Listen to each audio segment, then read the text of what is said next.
morning, Robert. How are you doing today? You are the first one, my friend. We started a little bit later this morning, but we still have a good talk to have. Everything looks good on my side, I think. Yeah. Hey, thank you guys for joining me this morning. Good morning, Brian. How are you, my Patriot Americans? Well, that's right. Forgot my hat. Don't want to scare everybody. Some don't appreciate part of my culture, but since today topic is Trump was right about everything, might as well get my hat on. How are you guys doing today? Good morning. Salud, my friends. Stay thirsty. That is not tea. It is coffee. It is coffee time. Coffee is life. Man, I need to get a new arm. This one is worn out. So it's gonna be very low, so I can't really type underneath it. I need to get a. This is what you get when you have Chinese cheap goods. I think it's Chinese. I don't know. Anyways, I know I didn't pay that much for it. I really need to get like a really strong, heavy-duty arm because this microphone that I have, this is the one that I used to do. I used to use this when I was doing radio before. Yes, I have my own equipment, and the arm that I used to have was a lot stronger. It was like a bass, arm. I might bring it. I still have it in the storage. I got to get it out. This one I like because you can kind of move it around and it's just floating. It's not like steady on. But I might want to be able to grab it and move it around. We'll see. We'll see how that goes. Well, it's good to see you guys. I'm glad that you guys are here with me. The first video that I have is actually going to be Kristi Noem's. This is from Fox. Kristi Noem announces the next steps in ice pact with Canada and Finland. I'm kind of curious to see what that's about. We're also going to talk about how President Trump has been right about everything. Yet again, one more thing that he was right about, that people talk crap about him, saying that, how dare you, the Gestapo, the fight against democracy and all these other things that they want to raise against him. Well, here, between you and me, good morning, Neo. Morning time. Time, it's on my side. Yes, it is. I love that name, bro. I love that name. It always reminds me of that song, man. And by the way, I don't know the whole song. I just know that part of the song. And that's the one thing that got stuck in my head, and that's all I like. All right. So we're going to go ahead and listen to Kristi Noem. You guys go ahead and feel free to chat in the live here. I will be chatting with you. Let me go ahead and get this full screen here for you guys. Make sure that you guys can see everything on there.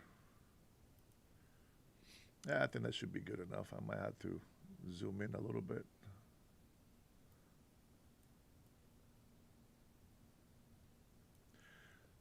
All right, I think that should be. Let's see. Not you, this one.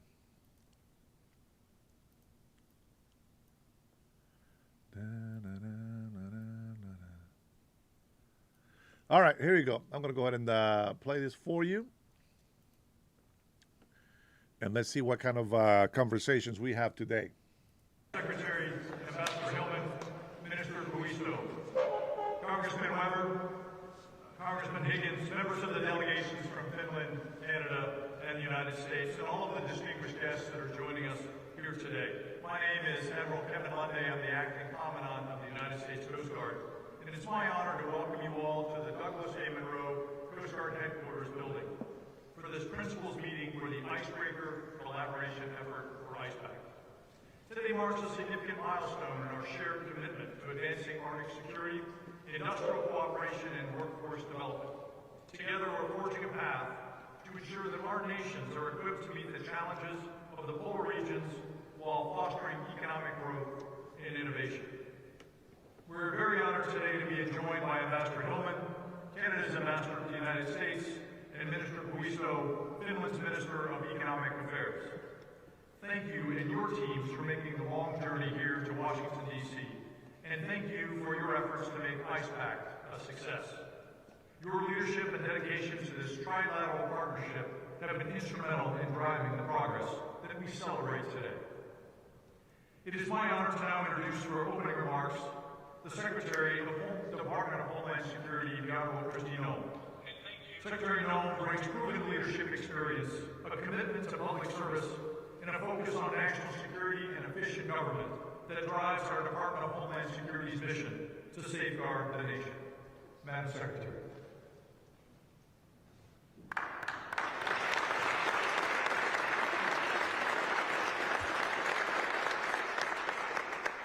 Good morning. It's a beautiful morning, and I'm so grateful to be with all of you, and thank you for coming to memorialize a significant event, not just for the United States of America, but for our great countries, Canada and Finland, and the relationship that we're going to continue to build. And that's what we are, is that we are a people of builders. We have a president that has spent his lifetime and his legacy building things, building relationships and projects and futures with the work of his hands, the legacy of his family, but also with a vision for the future of this country. Admiral Lundy, I want to thank you for your leadership as well. The Admiral has been nominated to be our next Commandant of the U.S. Coast Guard, and we're so grateful for his leadership and his commitment to our national security and platform over the many years. I believe it's 39 years? Almost 39 years in service to the United States of America. Let's give him a round of applause.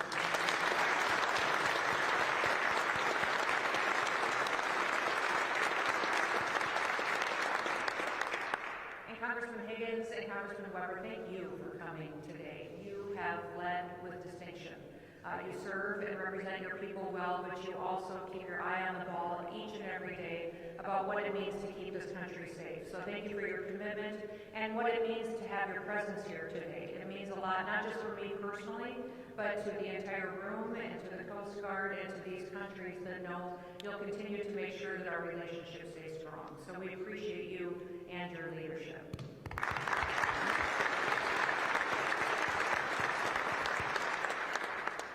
Ambassador and Minister, thank you. This is a wonderful opportunity for us to continue to work together and to collaborate for the strength of our countries. As you know, I'm Christine Nome. I am honored to be the Secretary of the Department of Homeland Security, and today is not just a great day for the United States of America, but for the entire Western Hemisphere. Alongside our partners here from Canada and Finland, the Trump administration is taking a monumental step forward to protect the Arctic against our enemies, bringing good jobs to our American shores in the process, and also strengthening our commitment to our alliances in the region. I do want to thank my counterparts, the Minister of Economic Affairs, Sakari Busito, and Ambassador Kristen Hildeman, for joining me here today. I want to thank the Ambassador, who I had the chance to know previously to this role, but also make a new friend in the Minister. I'd also like to thank Admiral Lundy and Mr. Sean Planky for their leadership of the U.S. Coast Guard. Both have been absolutely essential to rebuilding America's icebreaker fleet. And thank you to all the other industry partners who are in the room, and thank you to those other members of Congress that have committed to getting us to where we are here today. We could not simply have done this without all of you. Today is a major milestone in the race to secure the Arctic for all of our countries. The Arctic is the world's last, most wild frontier, and our adversaries are racing to claim its strategic position and its rich natural resources for their own. If we give up that high ground, then we will condemn future generations to permanent insecurity, and we're not going to let that happen on our watch. This is what brings us here today. To thrive in the Arctic, we need icebreakers. But if we're going to get those icebreakers that we need to secure our supply chains, and we need to invest in bringing our manufacturing back here home to our American shores. And that's why IcePact is such a big deal. It's not just a symbolic agreement, it's one that is delivering tangible results for all of our countries. It's powering our economies. It's strengthening our collective Arctic defense, and it's bringing us one step closer to rebuilding our icebreaker fleets. America has been in the Arctic region for over 150 years. And now, once again, we're acting together as one under the leadership of President Trump. Already we're seeing the fruits of his leadership, and in August of 2025, we commissioned the U.S. Coast Guard cutter Storrs, the first polar icebreaker acquired by the Coast Guard in over 25 years. But commissioning the Storrs was just the first step. Thanks to the funding secured by President Trump's leadership and members of Congress that are in this room, we are dramatically expanding our icebreaker fleet.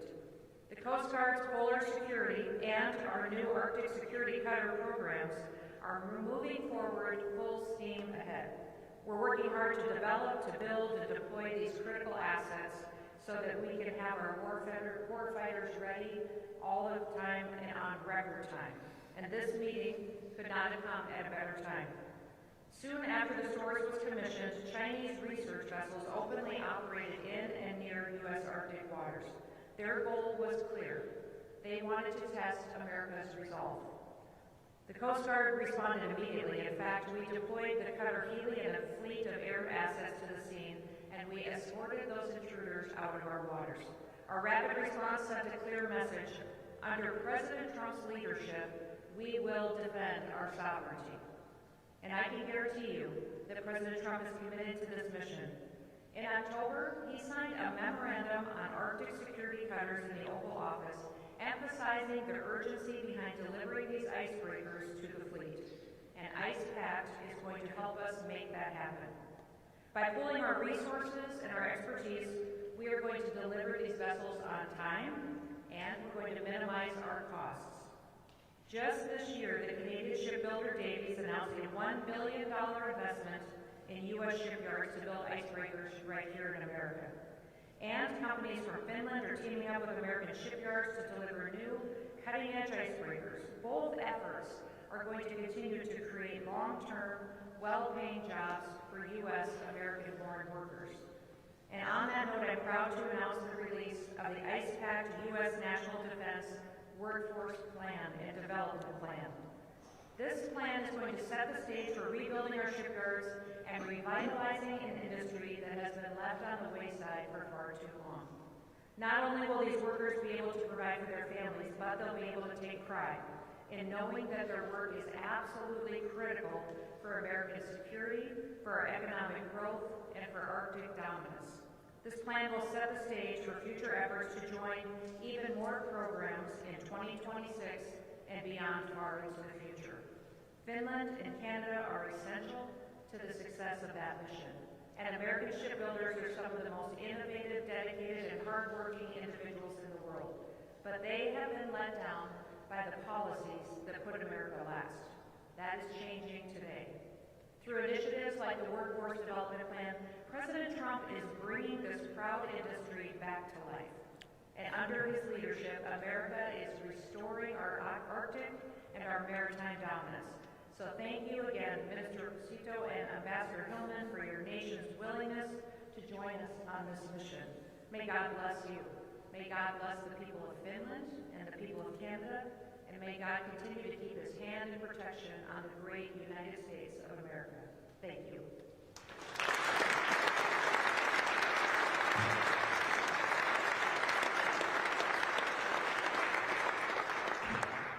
Thank you, Madam Secretary. Next, I'm delighted to introduce Ambassador Hillman, Canada's ambassador to the United States. Ambassador Hillman has been a driving force between Canada's contributions to the IcePact, particularly in advancing procurement reform and industrial partnerships. Ambassador Hillman, the floor is yours.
contributing with its Arctic capabilities, resilience, and highly advanced military. Finland's membership to NATO is essential for all allies, and especially for those of us who are Arctic nations, so thank you for that. And every day, of course, Canada and the United States demonstrate our abiding commitment to each other's security. Our law enforcement, intelligence agencies, military and security forces collaborate closely to safeguard the North American perimeter, including the Arctic and northern regions. Canada is taking a number of steps to ensure that we remain a strong and steadfast ally for the United States, whether it's on land, air, or sea. We're investing over $30 billion in our defense security over the next 5 years, which is a generational investment, our largest defense contribution in decades. And we're accelerating investments in the years ahead on the path of meeting NATO's 5% pledge by 2035. Now, let me just share, if I may, a few investments that I think are crucial to the group gathered here today. Canadian and American armed forces have jointly defended our North American airspace through the North American Aerospace and Defense Command, or NORAD, for over 65 years. But we need to keep pace with evolving threats. And so, Canada is investing in NORAD modernization by enhancing infrastructure, control communications, surveillance, air weapon systems, science, and technology. Specifically, as Arctic allies, we're dedicated to securing our northern regions, and now more than ever, with the threats the Secretary has referenced and geopolitical competition in the Arctic. The ability of our armed forces to protect our sovereignty and respond to threats in the Arctic is essential. It is also a tenet of our national nation-building projects in Canada. For example, our new Arctic Infrastructure Fund is going to expand infrastructure in the region, including deep-water ports and a sealift infrastructure to support military as well as non-military functions. Our new Arctic Economic and Security Corridor will include an all-weather dual-use land and port-to-port infrastructure that will increase the capability of Canadian armed forces in the north. And we lead Canada in monitoring the north. We take this responsibility very seriously and are bolstering our capabilities, including by establishing northern operational support hubs and a new satellite-to-ground station so that we can provide year-round presence in the Arctic. These investments will expand Arctic and maritime surveillance and strengthen cyber and space capabilities. But of course, we're also modernizing our maritime fleet to enhance our ability to operate in Arctic waters. In Canada, in 2010, Canada launched the National Shipbuilding Strategy to build modern vessels, including many new icebreakers that are going to strengthen our ability to protect our sovereignty and improve our operational capability. It has positioned us well to participate in this cooperation in the Ice Pact today. By investing in cutting-edge ship designs and advanced Arctic capabilities, we've developed world-class expertise and an ability to deliver state-of-the-art vessels to meet the challenges of the future.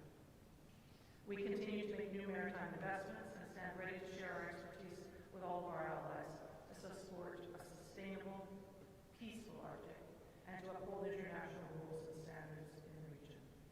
And of course, as we know, and why we're gathered here today, partnerships such as the Ice Pact are a critical component of ensuring security and sovereignty in the Arctic.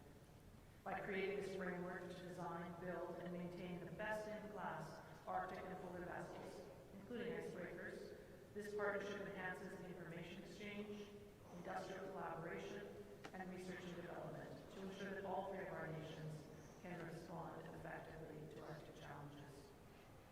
Since our countries signed the Ice Pact Memorandum of Understanding last year, meetings such as this one have laid foundations for big announcements and moving forward as we are today.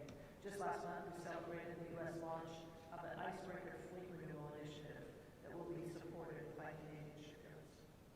And both Canada and Finland, who are recognized leaders in icebreaker design and construction, will leverage our expertise to maximize joint capabilities with our American friends and colleagues in icebreaker development.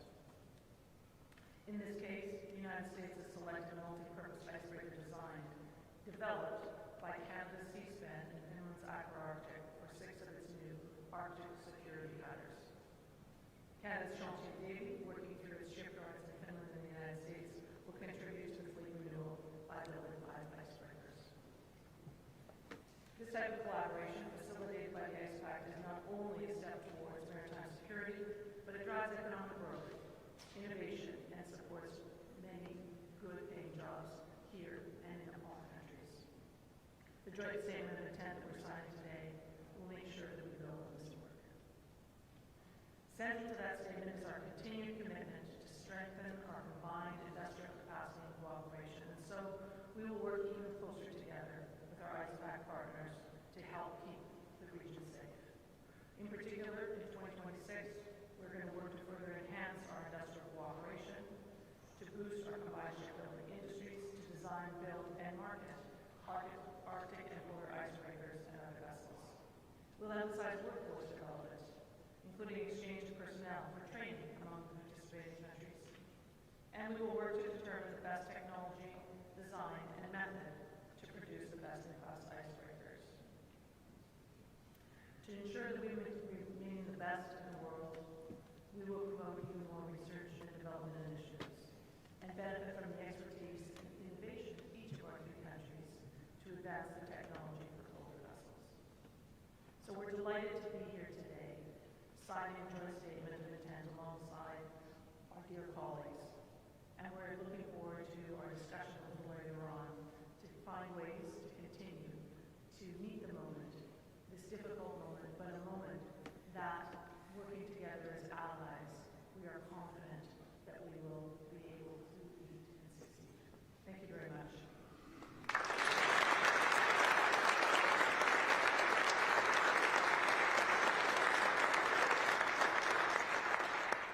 Thank you, Ambassador Hillman. It's now my honor to introduce Minister Sakari Puisto, Finland's Minister of Economic Affairs. Minister Puisto has been a steadfast advocate for industrial cooperation and innovation among our nations, and his leadership has been vital to IcePac's success. Minister Puisto, the floor is yours.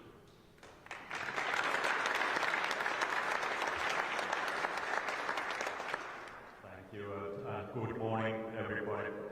Distinguished government leaders, Secretary Noel, Ambassador Hillman, highly esteemed members of Congress, colleagues, industry representatives, friends, admiral. We are gathered here to celebrate more than a 1-year milestone in IcePact cooperation.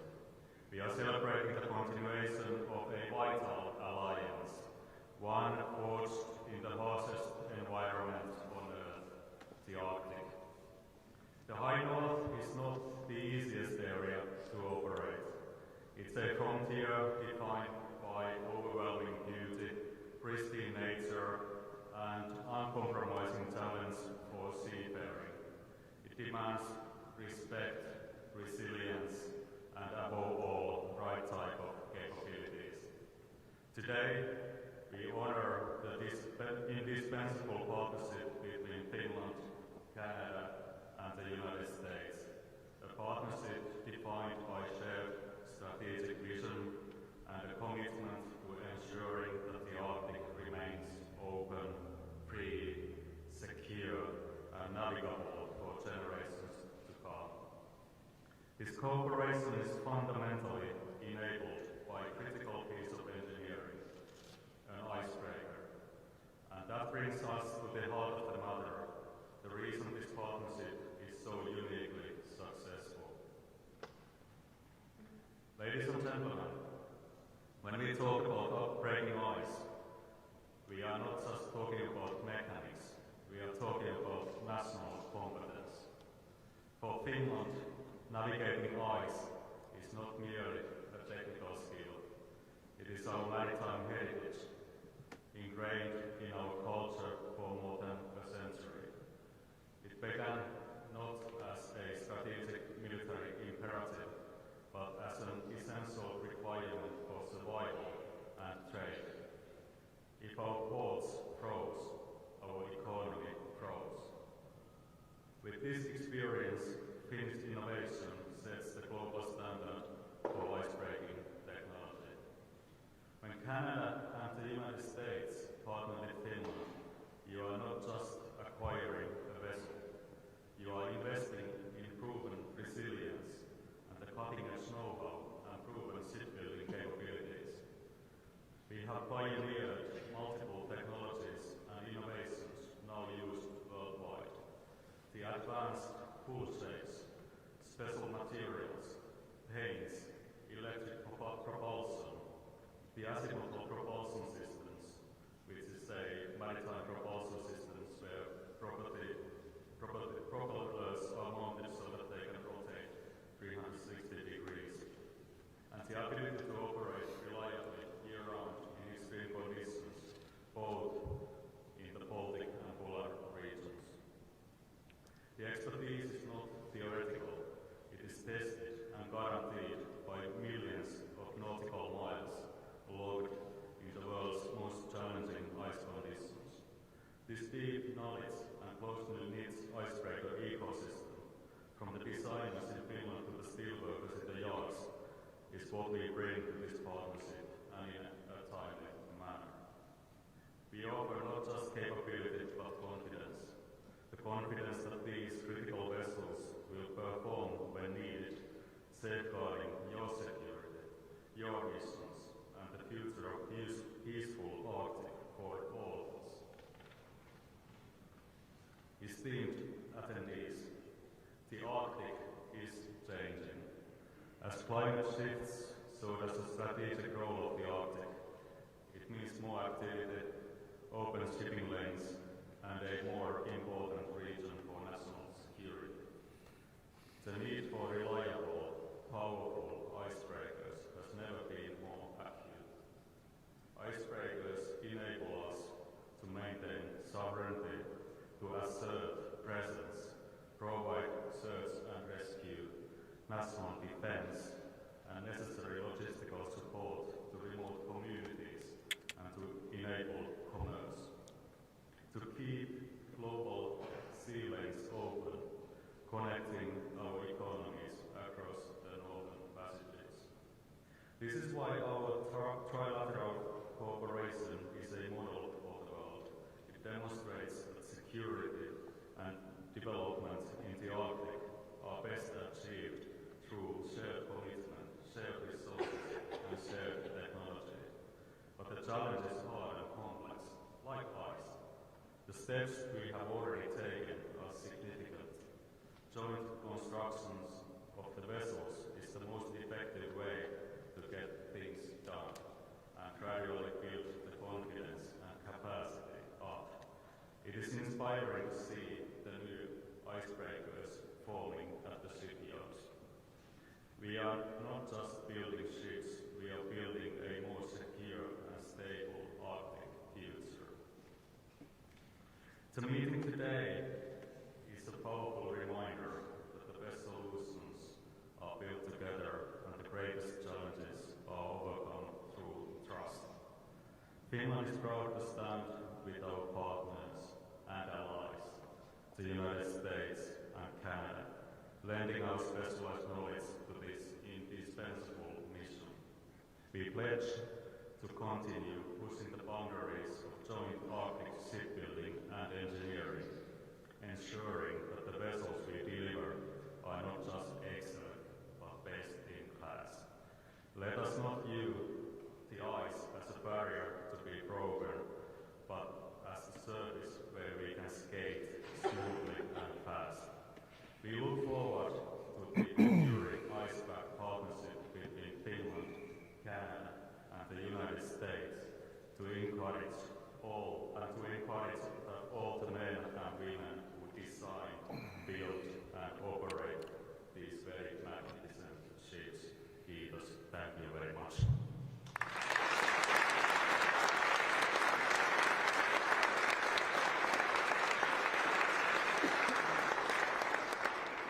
Thank you, Minister Puisto.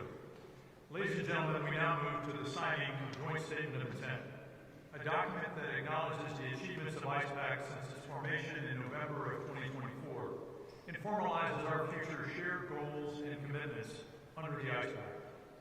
This joint statement of intent reflects our collective determination to strengthen industrial capacity, enhance workforce development, and secure the polar region through trilateral cooperation. I now invite Secretary Noem, Ambassador Hillman, and Minister Puisto to sign the joint statement of intent.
Thank you, Madam Secretary, Ambassador Hillman, and Minister Puisto, for your partnership, leadership, and dedication to this initiative.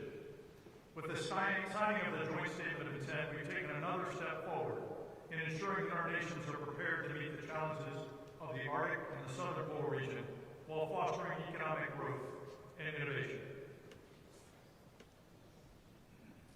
I now invite all attendees to remain seated while the press comes forward.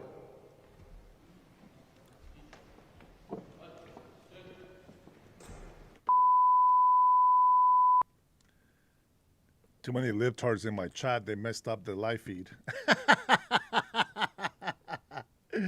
All right. Good morning, everybody, and thank you for being here with me today. I appreciate you being here. I find it very interesting that people come into my channel for the first time, and the first thing they want to say is debate me. I don't know why that is, but first of all, if you are new to my channel, you first need to listen and watch my channel for a bit, see what I'm all about. Don't just come in here, jump into conclusions, thinking that you know better, thinking that you're going to trash me. I eat chumps like you for breakfast, and I mean that. You can sit there and you can try to go and say, I got facts. Your facts, it's an article from a corrupted journalist. Let me tell you what my facts are. My facts are what I see. I use common sense. I do not believe everything that I hear off the bat. I got to do my research. I got to see what's going on. What makes sense? What doesn't make sense?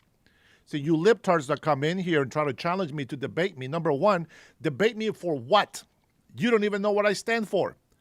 You assume that you know me. You assume that I talk like everybody else on YouTube or whatever social media you go and try to destroy.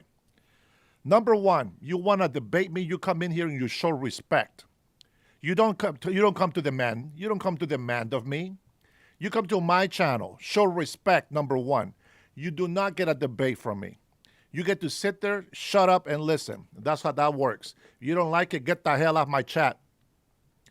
I'm trying to bring patriots together that support President Donald Trump, the administration that we voted for.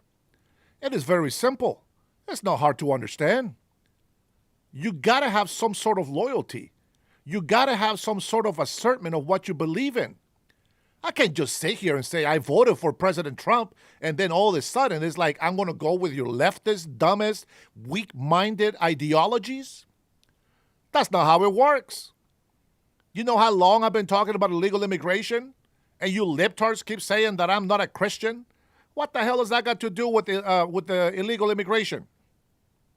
We talk about economy. We talk about investments. We talk about wars. We talk about rumors of wars. We talk about governments from other countries. You don't know jack squat about me, and you want to sit there and tell me that you want to debate me. Wake your ass up first, and then open up your mouth to say something stupid like that. Bro, you're wasting your time. Again, if you show me no respect, there is no way that I'm going to sit here and say, you know what, hey, man, you know what, this guy is worth it. Let me go ahead and see if we can debate. Let me see what can I learn new. You see, in order for me to debate somebody, they got to show me that they're smarter than me, number one. Not just smarter than me, but wiser than me. And the first thing that I judge every single body that comes in here and tells me, debate me. You know what I judge them on? I bet you don't even know. I know my patrons do. I know my patrons do because we have lived decades and decades in this country and this life, and we know better. We know better. Let me tell you something. If I stop by somebody's channel and I want to drop a comment, let's say they're thinking, Kamala Harris is very smart. She does a lot of jobs. I won't tell you which kind of jobs, but you know what I'm talking about. And the moment that you say, oh, she's very smart, I'll drop a comment. Well, actually, she didn't protect the border like she was supposed to. She lied to us. She doesn't have any genes of smartness on her. And that's it. That's what I would say. But I wouldn't say, oh, you're a freaking moron. I can say that on my channel. This is my channel. But I'm not going to go into somebody else's channel and start insulting them and start challenging. Hey, debate me. Debate what? I don't even know who the f you are. I don't know who you are to tell me debate me. Why would I debate you? I don't know anything about you. You come in the chat and be like, hey, good morning, Patriots. Good morning, America. How are you? Good to see you guys in this channel. Hey, let me ask you, what are you guys about here? I mean, besides being for Trump, what do you guys talk about? Why don't you try to get to know somebody before you become an asshole and demand things? Show some respect. That's what that means, respect. Now, with that being said, if you are not a MAGA supporter, if you're not an America First patriot, you are more than welcome to get the hell off my chat. Because I'm not going to sit here and listen to all your insults and stupidity and disrupt the chat. I want legit comments. I want legit questions. With that being said, we have been talking since I started this channel 4 months ago about illegal immigration. And we talked about the riots in L.A., and we talk about all this other stuff that has been going on throughout the states, all these riots, all this excuse of a protests. People don't even know what a protest is. They don't know that they're supposed to use their First Amendment rights responsibly. That's the thing that I have a problem with people. You talk about you want to have your First Amendment rights. Yes, you do. Learn how to use them. Learn how to use those rights. We're going to go ahead and start off with a clip from Sky News Australia. And you guys already seen this clip because I played this for you before. And when I say illegal immigration is a problem, not just here in the United States of America, but throughout every single country in the world, it's because it is. Not only is illegal immigration bad for every country in the world, but mass illegal immigration is horrific for any economy in any country. I spoke about this so many times. And libtards come in here and they come and just drop insults, and they say this and they say that, mods, let them put their comments on there. If they're over here just throwing insults, get rid of them. But if they actually have a question, let them be. It doesn't matter if it's a horrible question. Let them ask. Okay. I said, if we don't control illegal immigration, I'm gonna try to start from the bottom as much as I can. My patriots, please forgive me for putting you through this trouble all over again. But I know you guys support me, so it's all good. Number one, illegal immigration. Illegal immigration is horrible for the economy. People that say that illegal immigrants are not criminals, well, let me give you 3 reasons why they are. One of them, they come and cross the border illegally. That's federal law they're breaking. That's a crime, not the civil, as other people say. It's a crime. Second, if they work in this country, that's another law that they are breaking, and that's a federal law. Number 3, if they're using fake social security numbers or even somebody else's information, that is fraud. That is a felony. You got 3 counts of felonies on top of you right there, which means that you get deported and you don't get to come back to this country. So I want all my Hispanic, Latino people to be able to come to this country whenever they want, as long as it's the legal way. You know, there's a reason why the United States of America puts American embassies in all these other countries, so that they can go, or so the people of that country can go to the embassy, ask for permission without having to make a 3,000-mile journey, spend thousands of dollars, and waste dollars that could be helping feed their families in their country. They say, hey, you know what? They said no. Why would you make a trip over 3,000 miles to come into this country illegally? The stupidity of that thought, I cannot fathom. I don't get it. I hear stories all the time. There is these people in this country selling their land, selling their houses, selling everything that they have so that they can gather some dollars, and then they make the trip here with a fake American dream search that does not belong to them. And then they break the law in here, and then they blame us for enforcing the law. They're shooting our ICE agents. That's our American federal agents. That's part of the United States of America. Have some respect. The same exact brain mentality, the same brain capacity that you show supporting illegal immigrants is the same thing that you do when you come in here into my chat. Veronica Rodriguez, with that name, I can tell you're a nopal and you're probably a mojada. I like how they come in here and start talking about my accent. Are you serious? I can understand worse accents than mine. Stop making stupid, childish comments that makes no sense. Especially when you come with a big old nopal in your face. Come over here and act like you know what Hispanics are, like you know what Americans are. That doesn't make sense. Will Gaston, your brain has, wow, you have astonished me. The knowledge that you bring into this chat, it's like I'm talking to my ass. Whenever I talk to Democrats, it's like I'm talking to my ass. I don't understand why they never listen. I said, if you want me to talk to you, if you want me to respect you, you got to come in here to my channel. Remember, this is my channel. You come and show me respect. How many people come in through my chat? Thousands and thousands of people come through my chat, and they don't get one insult. Not one.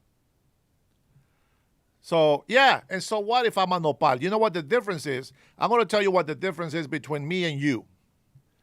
I understand who I am. I know who I am. I know to respect the United States of America and its people. I know to honor all of them. I know to put America first. And I realize that I am too a Hispanic. The difference is I abide by the law. You don't. That's the difference. You know, when I listen to Asian people with thick accents, I don't make fun of them. When I hear other Hispanic people trying to speak English, I don't discourage them. I said, don't worry about it. Keep talking. Keep practicing. And then before you know it, you're going to speak better English. Will it be perfect? Of course not. All the morons in here that want to make fun of my accent, by all means, go to England and show them how perfect your English is. Man, I try not to laugh. I try not to laugh. I try to keep it serious. I try to keep it serious. I told you guys about the economy suffers with mass illegal migration. You guys laugh at that. Go ahead. You guys, that is your doom. But we know what? With Patriots, we're going to continue to fight. We're going to continue to speak the truth. Tyler, good morning. I see you. Raphael, I'm hoping that you're doing okay today. Let's see, who else? 49 says, be the better person. I agree. But right now, they need to get a little spanking. Right now, they need to hear that they're not going to get away with their stupidity. Not today. Not today. And by the way, thank you for stopping by. I wonder what attracted you to come to my channel so you can drop an insult. I really want to know. I know, Stick. Thank you, brother. I know. I love you, man. I want to know what caused you to come into my channel and just drop insults like right away. Does it trigger you that Trump was right about everything? Does it trigger you that a Hispanic that came here the legal way, got a visa on the second try at the embassy, applied for residency, and then became an American citizen? Does that trigger you? Does that make you feel bad? Does that make you feel jealous? Does that make you feel envy? How horrible must it be that you don't know how to accept that some things are just not meant for you, my friend? You know how many rich people out there? You know how many people have jet skis and boats and how many people actually have the life that I want? You know how many people out there that are doing that and they don't even appreciate it? I said, God bless them. Wow, you guys are living the dream. Good for you. I wish you have more. And with that being said, and I wish that you appreciate everything that you have. Enjoy. God prosper you more. God give you more. And you know what? Even though I want those things and I don't have them, I understand my place. So what do? Do I sit there and complain about the rich? Do I tell the rich, pay your fair share when they pay more than 70% of taxes in this country? We are not jack squat. If you're getting tax refunds every year, you're not paying taxes. You think you are, but you're not. You're not doing your part. If I don't get money on my tax returns, hey, I did my part. I pay my taxes, baby. Yeah. You know what else we do? We don't vote for stupid Democrats anymore. That's why I'm not a Democrat anymore. That's why I put this hat on. Sick and tired of being lied to. Now, I'm going to tell you something. We all got to pick a side. You pick your side. I pick my side. Now, I'm going to show you something for all the Mexicans in here. Some Salvadorians, some Nicaraguans. I get it. No, let them put their comments on there because I'm going to make them eat those words. Go on. Say everything that you want about me with illegal immigration and defending the United States of America. Because Mexicans, I have some news for you. You are the scum of Mexico. That's why you're here, because you're losers. Real Mexicans are back in Mexico fighting for their country. You guys are bottom feeders. You guys are the garbage of Mexico that comes in here to this country illegally. I don't care who gets offended by that. You know why? Because the people that are out there on the street, even if they're illegal, that comment is not for them. That comment is for you morons coming in here putting insults. You are the scum of the illegal immigration. Not the ones that are out there working their butts off. Hats off to them. Respect to them. I support them. The other day I went in and had some food from a couple that was selling on the street. About 10 at night. I said, how long do you do this? They said, we do this Tuesday through Sunday. So they take Monday off. They make some great food, by the way. I support that. The wife is cleaning up, the stuff that they already use, blah, blah, blah. My bill came to $18 and some change. I paid with $40 and told them to keep the change. See, it's not about them being here legally or illegal. I'm going to support whoever needs my support. These people are working their butt off. I don't care if they're legal or illegal. That's not my job. But if ICE was to come for them because they have a warrant, because they have something on them, I'm not going to stay in the way. I'm not going to stay in the way at all. But see, you people that come in here, you are the scum of Mexico. And it's like the neighbor just threw shit on our country. That's who you are. You are that turd that just won't get flushed. And with that being said, my patriots, I want to say that I love you and thank you so much for your support. You guys are amazing. You see the difference? When people are assholes, they get the wrong thoughts. They get the wrong conversation coming back to them. For those who support me, for those who actually have common sense, I appreciate every single one of you guys. And why don't we just go ahead and jump a little bit to let's go to Mexico and find out what Mexican patriots actually do for their country.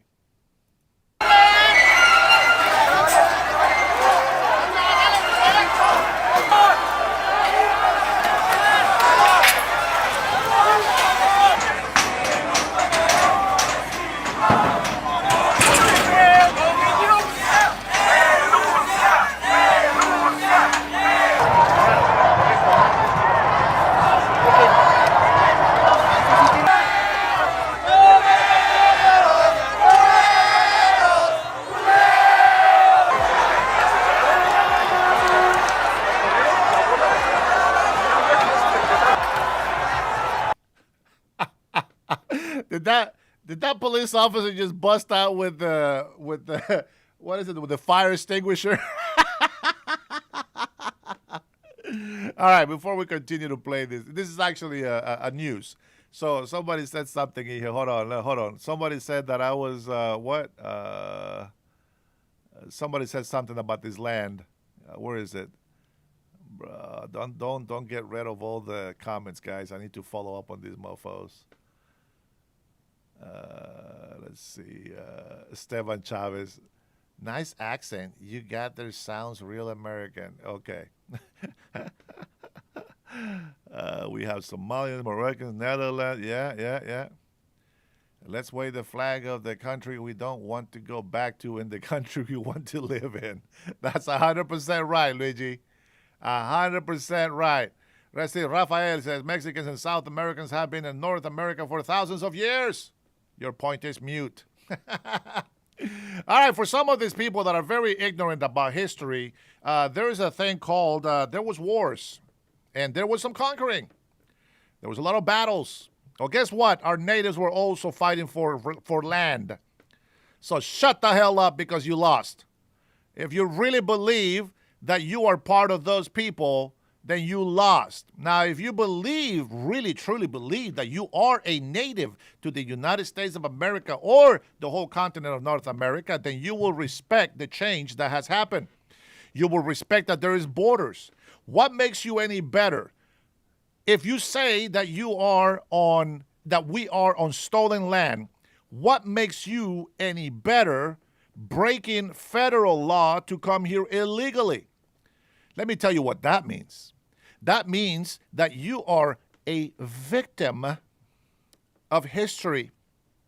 And you want to excuse your criminal behavior by pointing out something that in history has been changed. We don't live in the past. You don't got jack squat And that's why you make that claim. But if you have self-worth and you were independent and you work your butt off for everything you have and have some decency, you wouldn't even bring that up because you will understand. Well, never mind, you have no common sense. I guess you have to have common sense before you can understand that. So I'm not going to waste my breath trying to teach you guys how to think. There you go, Santana. Now that's a positive comment. He likes tequila. And why not? El Patron.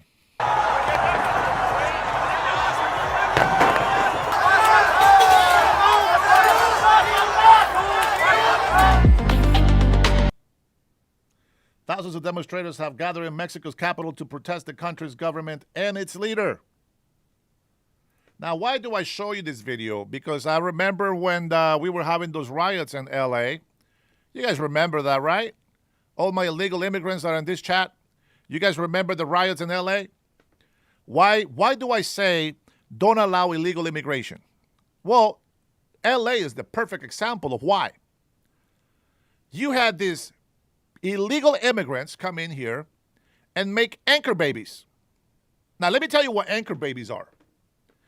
Anchor babies are those children that illegal parents hope that is going to get them papers to stay here while they broke the law. The reason why they came here is irrelevant. The fact is they came into somebody else's borderline illegally. You came to other countries illegally. Before you make your stupid arguments that this land was stolen and all this other stuff, there was deals, treaties. There's a lot of things that have gone on in order for our country to be who it is. For those illegal Mexicans that are in this country, you guys are so ungrateful. You'd be speaking French right now if it wasn't for the United States of America. Whether you like it or don't, it doesn't matter. It's a fact. Honduras, Salvador, we would have destroyed each other if it wasn't for the United States of America. Nicaragua, man, there's very little hope for Nicaragua. They're still communist. Honduras is in danger of becoming communist. I pray that the Honduran people vote for somebody that actually has common sense and stands for the people and fights against crime. With that being said, illegal immigrants that come here, waving the Mexican flag, Honduras flag, Nicaraguan flag, etc. flag, except the American flag, proves my point every single day, 100%. You see, if you have legal Hispanics come here and they do it the right way, they will always have pride in their parents' country. But they are aware that the country that they belong to is the United States of America. And the flag that they will wave in everything is the American flag. What was the problem that happened in L.A.? You had all these Chicanos from illegal parents. I'm a citizen. Shut the hell up. You need to get your citizenship revoked and go back to your parents' country. I'm an American citizen. No, but you're an anchor baby, biatch. You know why I get pissed off at these people? Because they're destroying the United States of America. That's why. That's not because they're anchor babies, but it's their actions that piss me off. It is the audacity of all the illegal immigrants that come in here and demand shit like this is their country. That's what pisses me off about illegal immigration. They come over here and they take up all the housing. Housing is short already as it is. You got millions of illegal immigrants coming in here and taking away the American benefits. Man, yeah, I bet you anchor is away, my friends. Let's go.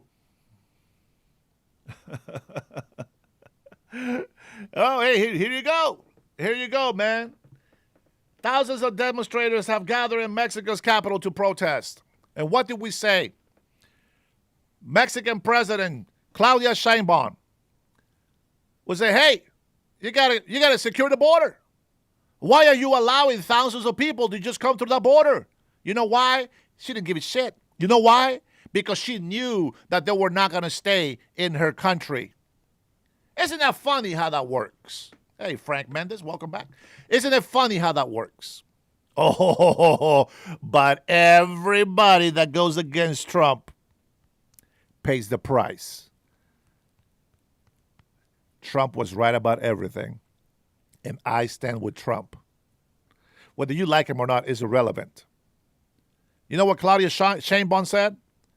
She said when she heard about the riots going on in LA, to all of my Mexican citizens and people on the other side of the border, we stand with you.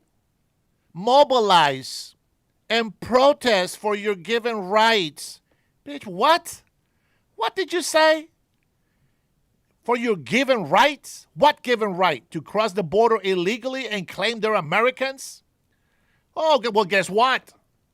It's payback time. Not Steve, not like me, not like me. I came here legally. I came here with permission. I was adopted into this American family. That's how you do it.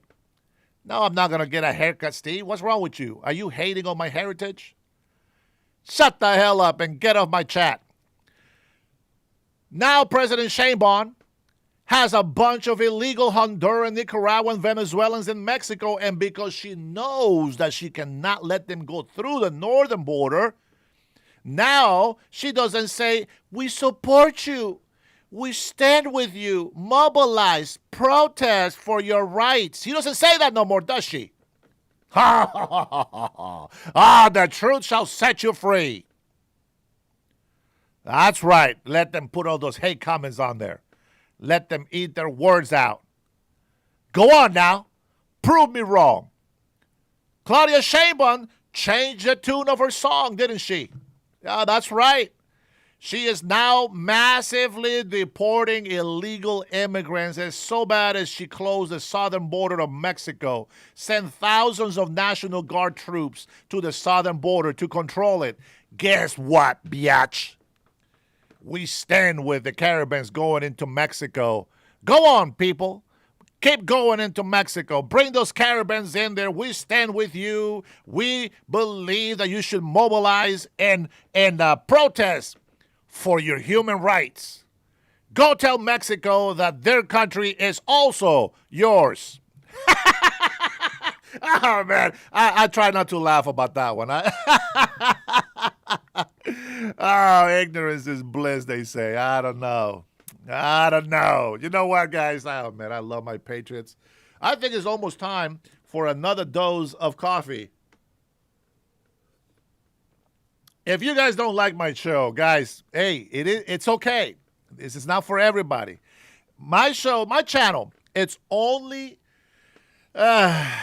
listen, I'm trying to be nice. It's only for common sense people. It's only for Americans, patriots that believe America should be put first. And that includes everything that we have in this country. Thanks to the majority being capitalist, we have enough money to run some socialist programs that we need. If we didn't have that, we wouldn't be able to do that. Now, there's a disclaimer. We do have a lot of violence and gangs over here in the United States of America. And don't worry, we will get to them. We will get to them. I just say this. My advice to people that are committing crimes, are breaking the law, it's like the wise Kamala said, don't. Don't come. Don't come. President Trump says, I'm going to come.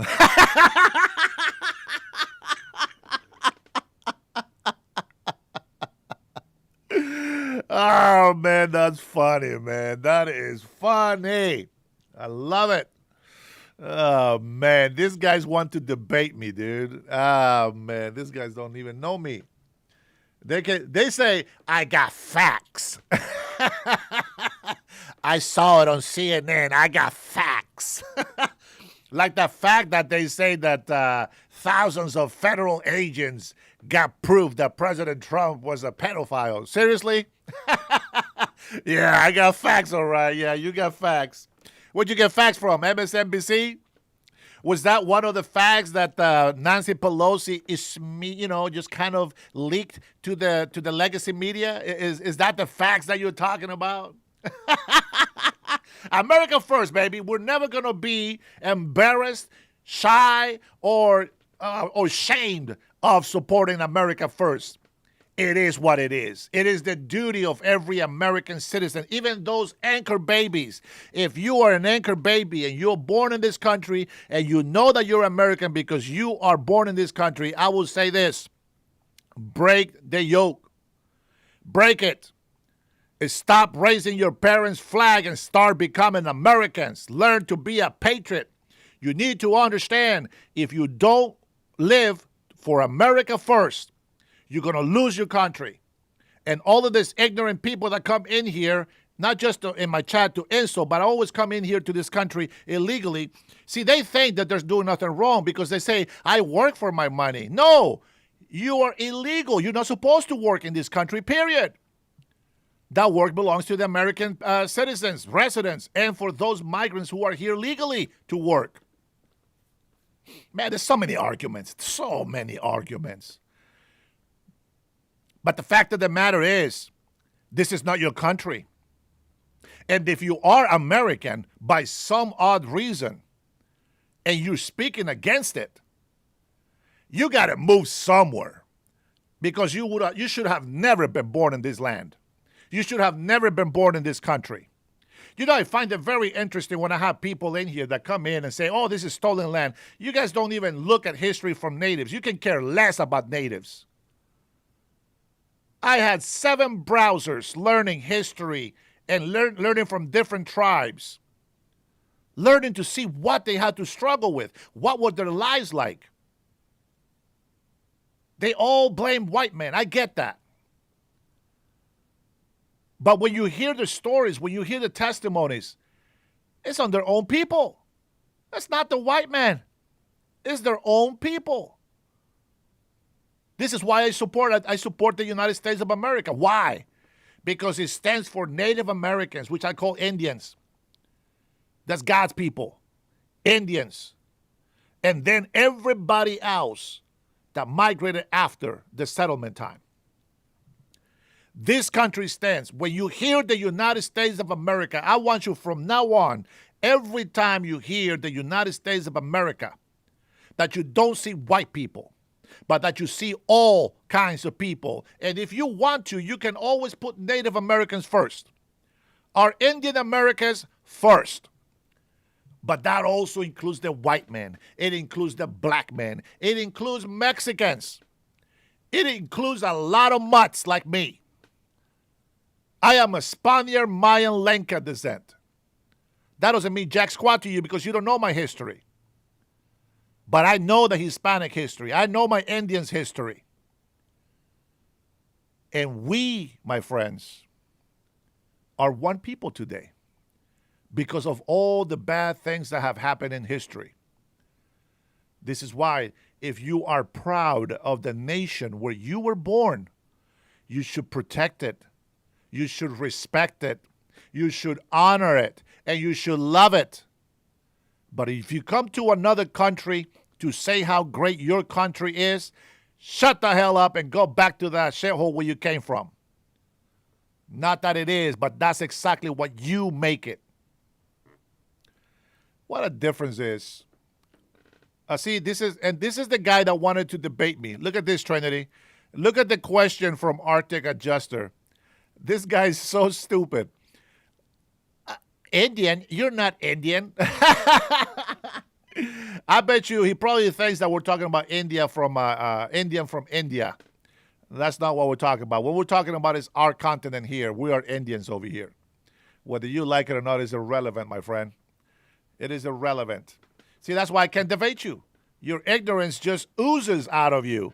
I wish that you had something smart for me to just, oh man, this guy's very smart. I need to debate this guy. Let's see what I can learn from his debate. You know what I'm going to learn? That he's hard-headed, and he's not going to listen to anything that I say, and he's going to try to convince me that everything he says is a fact, as he says, from CNN. Yeah, homie, don't play that.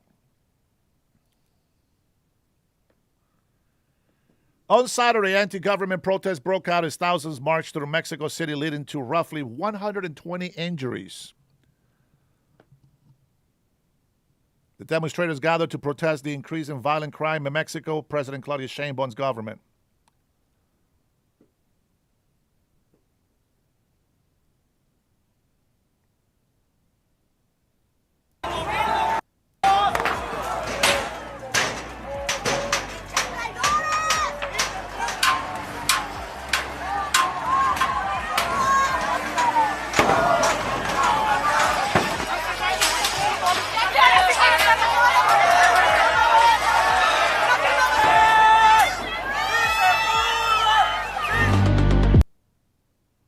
President Sheinbaum claimed the marches seen in several other cities across Mexico were funded by right-wing politicians opposing her leadership, of course.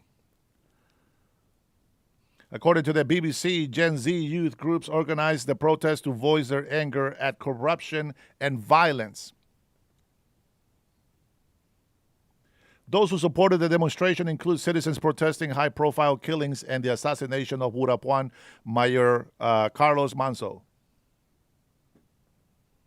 Manzo was assassinated earlier this month on November 1st, with the mayor reportedly calling for tougher actions against cartels. According to The Guardian, the protest began peacefully before chaos ensued as demonstrators pelted police with rocks. Police stationed at the protest fought back against the demonstrators with shields, batons, and fire extinguishers. Trying to put out the fire, guys. Trying to put out the fire. For many hours, this mobilization proceeded and developed peacefully until a group of hooded individuals began to commit acts of violence. Does that sound familiar, guys? Does that sound familiar? So I want to tell you something. We are deporting illegal immigrants. We are busting cartels. We are busting criminals. That's what we're doing. And the Democrat leftist side, which is the same as Claudia Sheinbaum's standings and beliefs, they fight us for trying to keep order in this country. They mentioned the Gestapo. They don't even know what the hell that means. These people are so retarded. They don't understand history. A president trying to clean up the mess from the previous administration gets called a racist, a fascist, etc. But answer me this. Who is responsible for separating families? Who is responsible for illegal immigrants getting arrested on the street? Who is responsible for those illegal immigrants, criminals that come over here to sell drugs and try to make a quick buck? Who is responsible for all these people destroying our cities? Huh? Yeah, you. You are responsible. You who defend illegal immigration. You are responsible. You act like you never heard of that before. Go ahead. You keep concentrating on hating Trump and you say nothing against illegal immigration. Not one thing. You don't say nothing about housing problems. You don't say nothing about the economy due to massive illegal immigration. You just like to blame Trump. See, that's why you have no facts.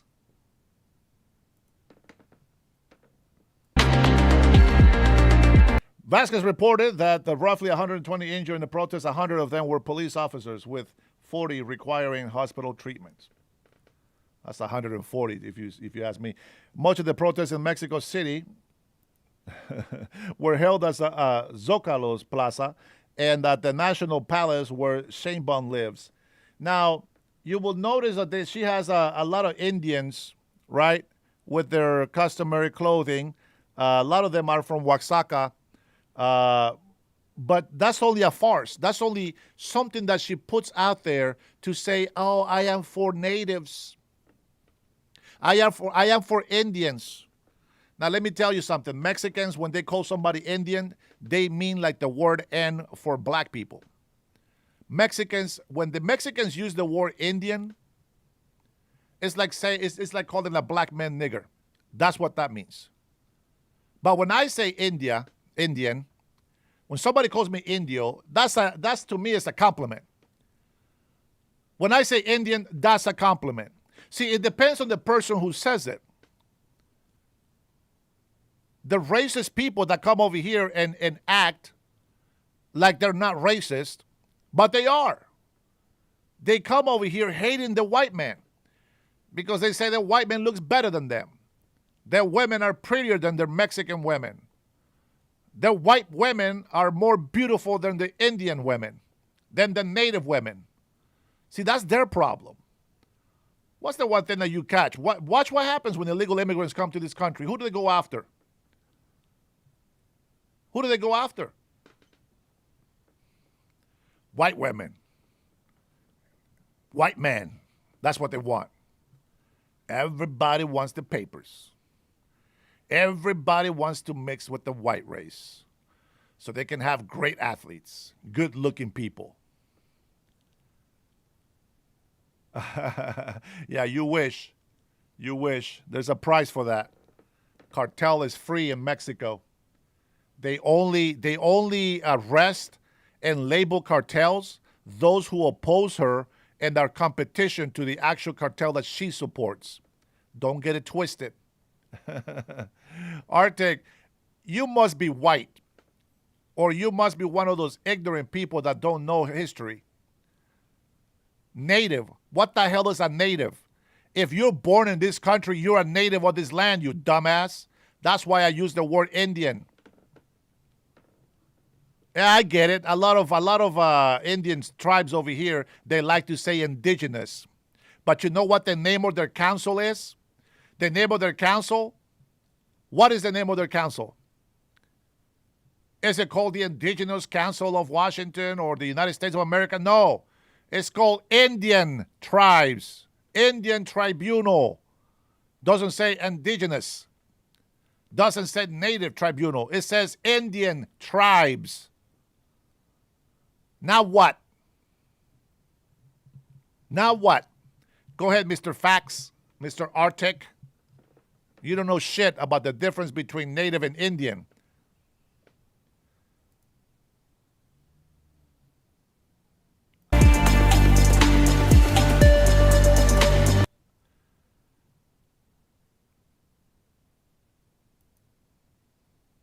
Crime and corruption in the latest anti-government protests. At least 120 people, 100 of them police officers, were injured in the demonstrations. The protesters turned out in their thousands, filling the streets of Mexico's capital. Thank you, Time. That is correct, and that's why I say that. That's what I say that. Arctic doesn't have shit on us, man. He don't know what the hell he's talking about. Together demanding change and an end to crime and corruption. For the most part, it was peaceful. But trouble flared at the National Palace, home to President Claudia Sheinbaum, as fences were torn down and riot police attacked as they shielded the building. 120 people were injured, 100 of them police. The movement is being driven by the younger generation, promoted on social media, but all ages marched. Many wore straw hats in solidarity with Carlos Manzo, a popular mayor shot dead earlier this month. He'd spoken out against...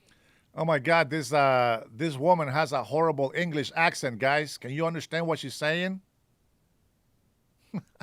the drug cartels that terrorize the country, but too often go unpunished.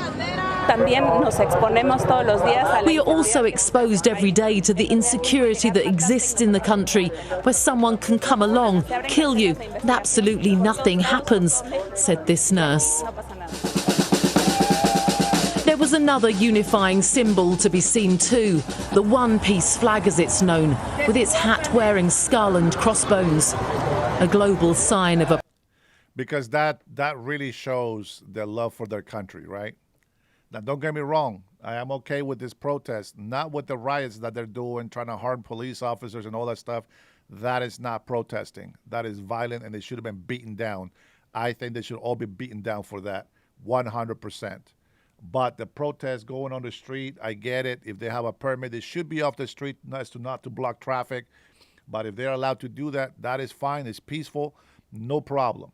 But I am against them using the skull and all this other bull crap to represent their people.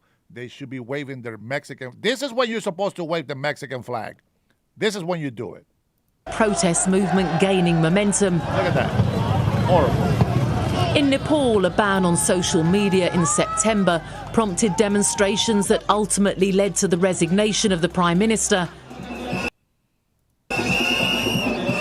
And in Madagascar, the president was toppled after similar action there. You see that skull right there? You might not think anything of it. You might not think anything of it. But that's evil, guys.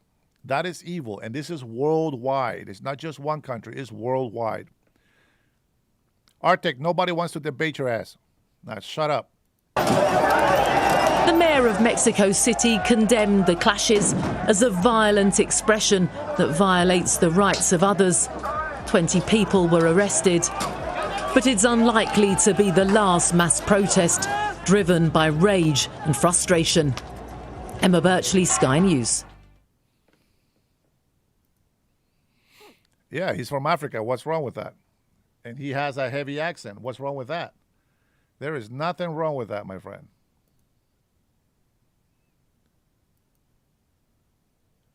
Well, we can ask questions now. I mean, you could ask me, hey, where you from? You have an accent. You can say that. Instead, you guys, oh man, I can't understand that thick accent. Shut the hell up. That's not respectful. That's not how you say things.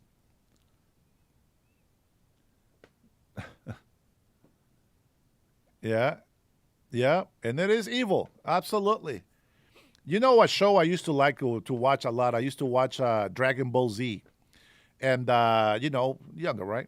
And then I found it that Netflix, I think it was Netflix or Prime. I can't remember who. But they had the whole season. I'm like, oh, man, you know what? I haven't watched this in a long time. I said, let me go ahead and start this show. And I started from chapter 1, and I realized the old man in the show, he is perverted. He's a pervert the whole time. And I'm like, wait, how come I didn't see that before? Well, there it is. There's corruption in cartoons all the time, all over, man. That is no question. All right, now we're going to go ahead and jump to something else here. Let's see. Secrets exposed, guys. Trump shooter's online account revealed bizarre link to Kirk's alleged assassin. Well, they always say that we're wrong about everything we say, but let's take a look here. Do I get a better image than that? That's it. All right, this is for those people that don't believe what happened, and for those of our patriots that maybe you haven't watched the news yet, here is something to watch. Here we go. Let me go ahead and get this ready and play this for you. Assassin Thomas Crooks raising serious questions about whether federal agencies missed red flags before last year's shooting in Butler, Pennsylvania. The New York Post's Miranda Devine reporting that a source reviewed 17 social media accounts tied to Crooks, revealing an extensive online footprint the feds have not openly discussed. Crooks allegedly used they, them pronouns on the. Yes, but nonetheless, the guy has a thick accent. It's only fair to ask. What? They don't have a native language? They don't have a native tongues in there? Of course they do. English is the official national language, but that doesn't mean that they don't speak a different language. The guy has a thick-ass accent. I don't even believe they speak English in their country. Platform posted years of violent rhetoric and flipped from pro-Trump to openly anti-Trump in the months leading up to the attack. One former FBI agent telling Devine if they have investigated that kid, there's a record of it, and there's an assessment that some leader made that was not a threat, or it rose to a level and they did something else. New York Post columnist Miranda Devine joins us now. Miranda, welcome to you. Seems that you've got some pretty big findings here. What have your sources revealed to you?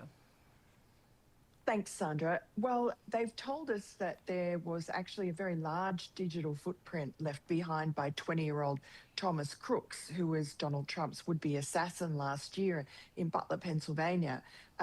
It's quite a different story to the one that Christopher Wray and his deputy Paula Bate told Congress just in a couple of weeks after that assassination attempt. And we were sort of led to believe that Thomas Crooks was really a ghost, that there was no motive that could be ascertained from his online accounts. And yet a source has provided us with a lot of information from 17 different online accounts that Thomas Crooks had, and they range from, Google Play to that site you referenced before called DeviantArt, which is probably the biggest or one of the biggest hubs online for this sexual fetish called furries, where people dress up or fantasize about animal characters, cartoon characters that are sort of humanized. And so it's very bizarre, but we also saw that with Charlie Kirk's killer, alleged killer Tyler Robinson, who was also involved in this bizarre furry culture. So there's not a lot that my source discovered on those lines, but there was a little bit. The fact that this guy, Thomas Crooks, was interested in this furry site, spent a lot of time there, had various images that he liked and reposted, and also gave his pronouns as they, them. But I think the more important part is what the comments, his online comments from, he was very young, 15, 16, 17, show us about how he became increasingly violent and sort of radicalized against Democrats. He was pro-Trump. And then in January of 2020, he flipped 180 degrees. Something happened to make him become rabidly anti-Trump. And again, his rhetoric took more and more of a violent turn. Now, now imagine that. Thanks, Dan. Here, I'll show you guys my hair so you guys stop talking shit about it.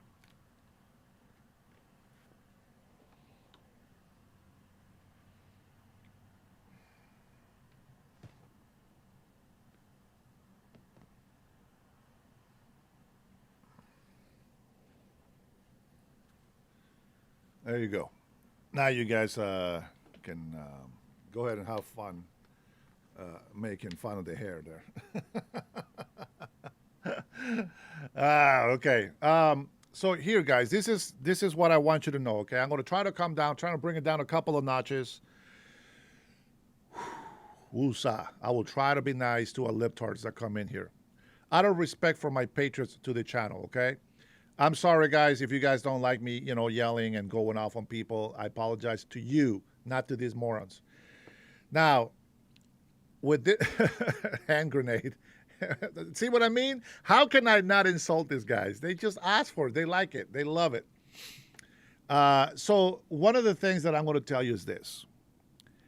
There are people, and there will always be people, that know the truth. They can grow up knowing the truth. But in one moment, they can just flip. Why? It's an evil phenomenon. It's demonic.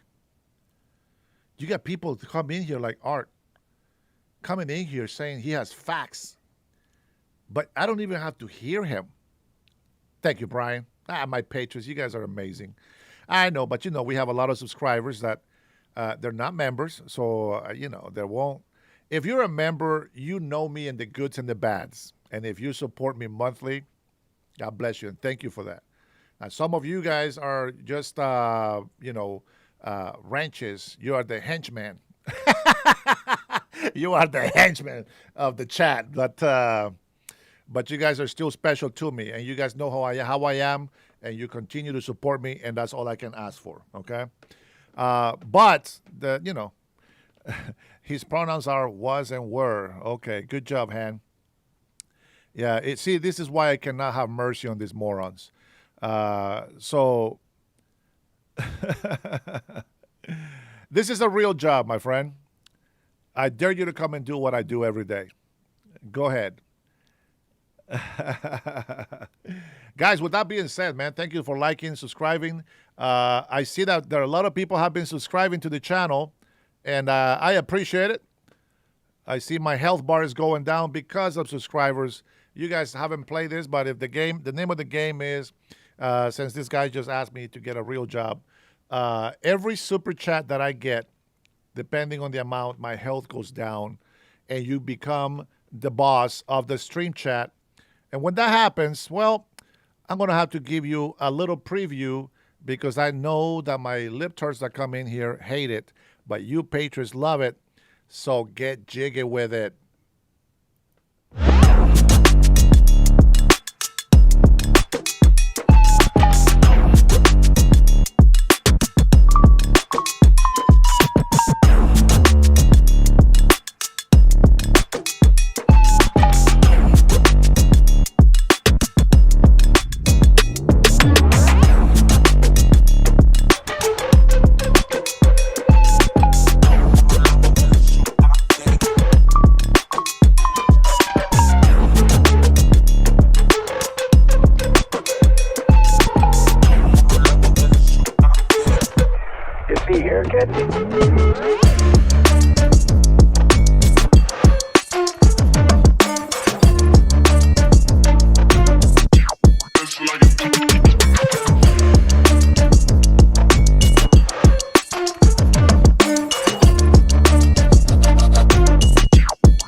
Let's go, Patriots. Let's go.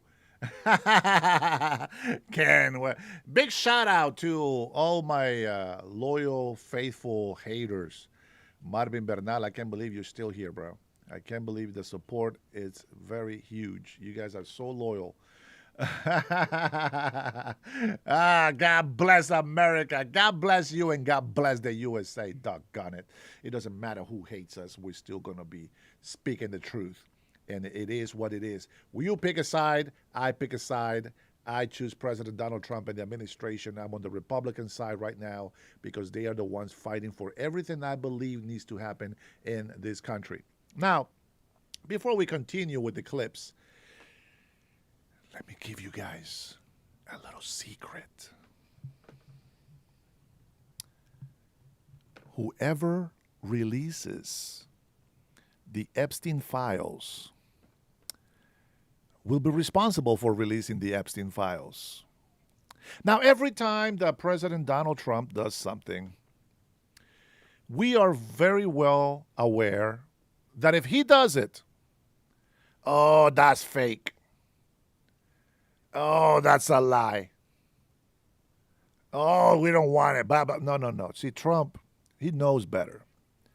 He can just release the files himself. Of course he can.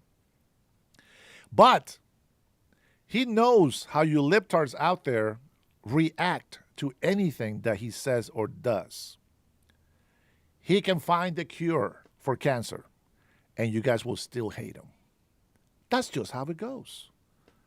So now President Trump, just so you little retards out there can understand a little bit better, and maybe I'm just making them look too good, but I think that what's really happening is this.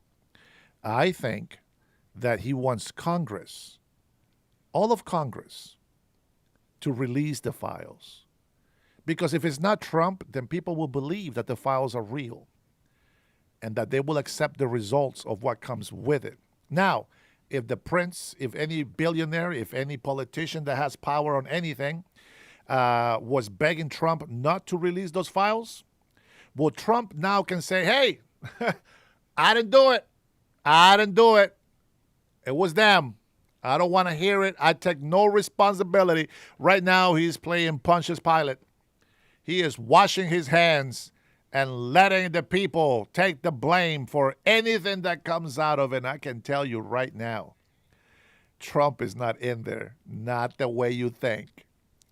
And I can guarantee you that old man is laughing at your stupidity for making all these claims. There was a claim somebody made on my. Let me see. Let me look at it real quick. Give me a second. There was a claim that somebody made on my X account. Let me see if I can find it. Number one. Let me see. Let me see. Let me minimize that. Let me see. Where's my X account? Oh, la, la, la, la, la. Shoot, it's not in there. All right, X account is not there.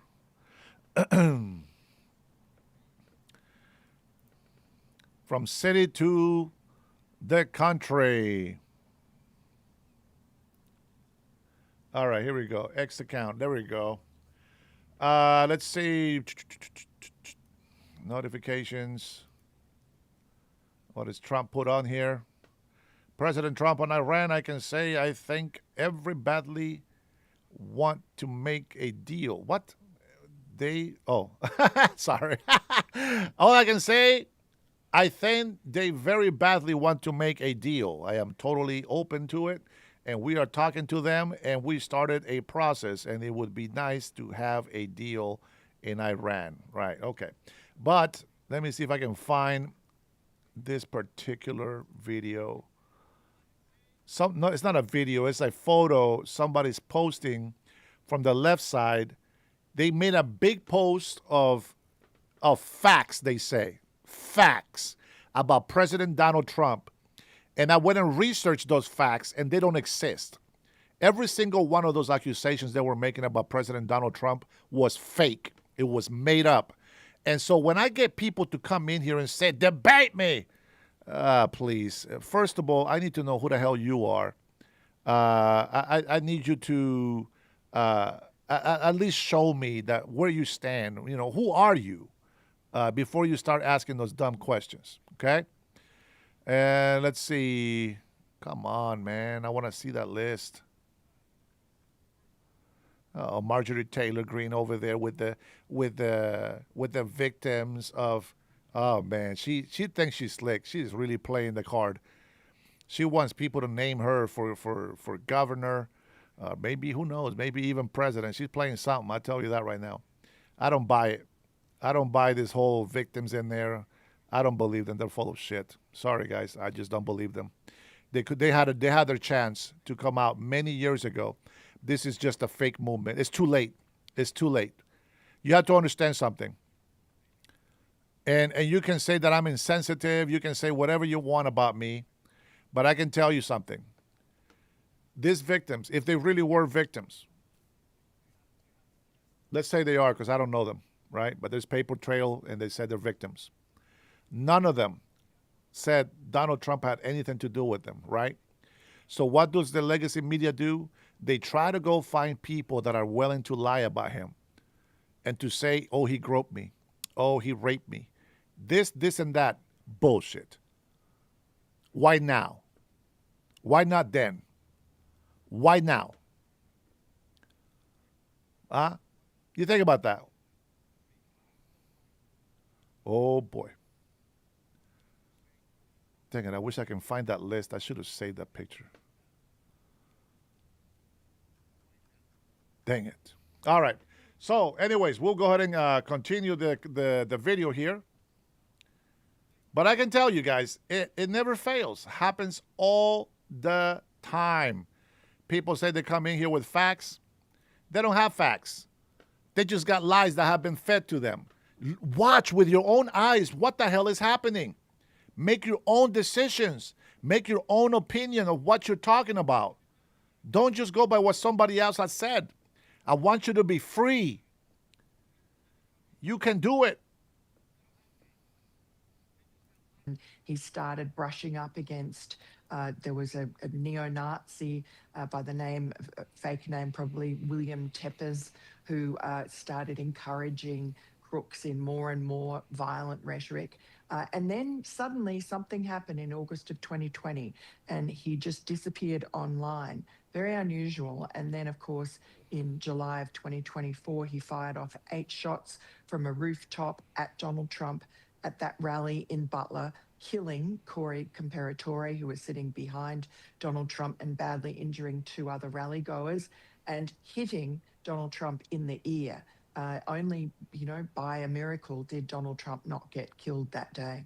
Wow, and he certainly is unsatisfied with the answers President Trump is that he has been given about the circumstances that led up to that moment that day. Here is the former FBI Deputy Director Paul Abate on Crook's social media. This was July 2024. Listen here.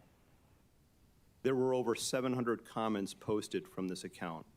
Some of these comments, if ultimately attributable to the shooter, appear to reflect anti-Semitic and anti-immigration themes, to espouse political violence, and are described as extreme in nature. So in your revelations, you say thanks to this enterprising source who uncovered Crook's hidden digital footprint, that we can see that he was misleading Congress by omission because he left out an entire section of Crook's online interactions from January to August of 2020, when he did that ideological backflip that you just described and went from rabidly pro-Trump to rabidly anti-Trump and then went dark, never seeming to post again. I mean, I look at the vastness of his online presence: YouTube, Snapchat, Venmo, Zelle, GroupMe, Discord, Google Play, Quizlet, Chess.com, Quora. I mean, he was everywhere. So what are your sources revealing about what the former FBI director was sharing publicly to Congress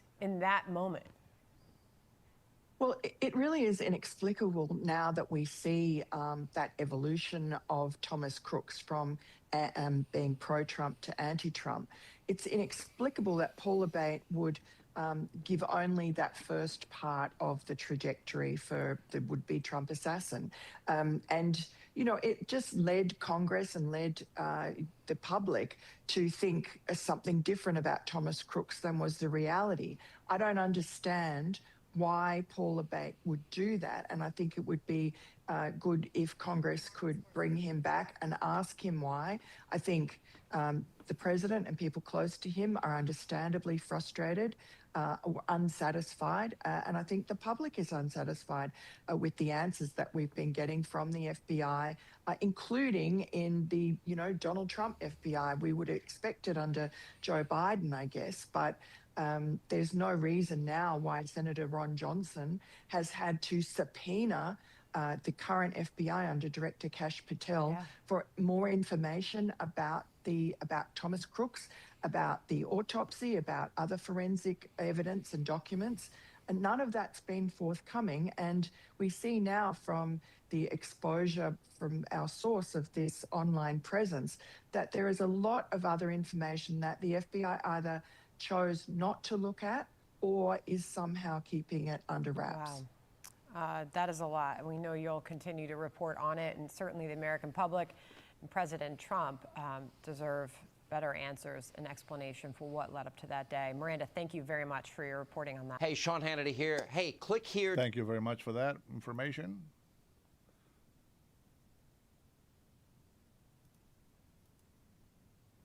We have one from CNN. I'm pretty sure the leftist people here in this chat will appreciate some CNN. This is like fresh water to them in the desert. Let's go ahead and listen to how much they're going to tell us the truth. One of the things that has been very illustrative of the cracks is the Nick Fuentes issue and the fact that Tucker Carlson hosted Nick Fuentes, who is a white supremacist and a racist and anti-Semite. I mean, all of the ists and the isms, that's what this guy is. And if you just go online and look at some of the things he says, and you'll understand just what I'm talking about. The president, I asked Marjorie Taylor Greene about him, and she just said it's up to Tucker, and she distanced herself from his views. President Trump did not distance himself from Nick Fuentes' views. Listen to what he said. We've had some great interviews with Tucker Carlson, but you can't tell him who to interview. I mean, if he wants to interview Nick Fuentes, I don't know much about him, but if he wants to do it, get the word out. Let him, you know, people have to decide. Ultimately, people have to decide. Now, he did have dinner with Nick Fuentes and Kanye West at Mar-a-Lago, which he was reminded of.